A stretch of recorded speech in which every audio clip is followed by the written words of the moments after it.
in some ways you are presenting a radical solution to this three-headed hydra monster of health insurance. When you chop one head off, it grows another one back, and Totally. I'm sure you're going to meet some resistance along the way. We call it the medical industrial complex. Yeah. You know, it's the hospitals, it's the pharmaceutical companies, it's the insurance companies. And if you want to add a fourth, it's the United States government. Like those four entities are out for other reasons than to see us thrive. I truly believe that. People can say, oh, conspiracy, yada, yada, yada. Show me evidence that their primary motive is to see us thrive and be healthy. We've gone from 1% diabetes in the 1970s to almost 10% in 2023. I mean, that is crazy. They continue to push this food pyramid, which is clearly not working. And now they're double downing, if that's a word, double downing on it. And it's like, you can't show any evidence to say that the big food, the big pharma, the big government wants us to thrive. Yeah. I just don't see it.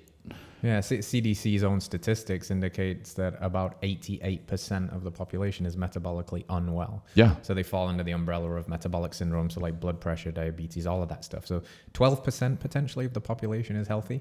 And when we reverse engineer what health means, you start to find like, hey, you know, this whole, because like I said, when this beast goes out swinging, it also looks to character assassinate with terms like conspiracy theorists, which is a tool that's supposed to just stop conversations dead in the tracks, you know, like red meat is dangerous, cholesterol and saturated fat will clog your arteries, and, you know, actually talking about exercise is white supremacy. There's all kinds of ludicrous things thrown out there to keep this thing alive that is clearly dying, but is not going to go down without a fight.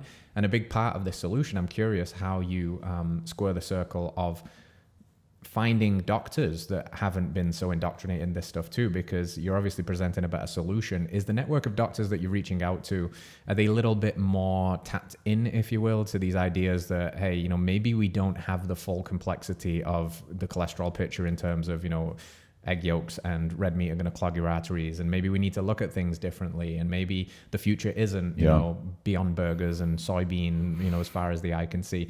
What's it been like developing networks, and how are you finding those? And are we seeing a trend because of this demographic coming in that's a bit more meat-pilled, if you will? Yeah, no, it's mixed results. You know, I think that as we grow the community, one of the biggest benefits of this is now, if you're part of the community and you have a really great doctor who is aligned with us in terms of just nutrition and exercise and things like that, you will add that to our doctor database so other people can go to them. And so as we get more people into the community, we're increasing this doctor database.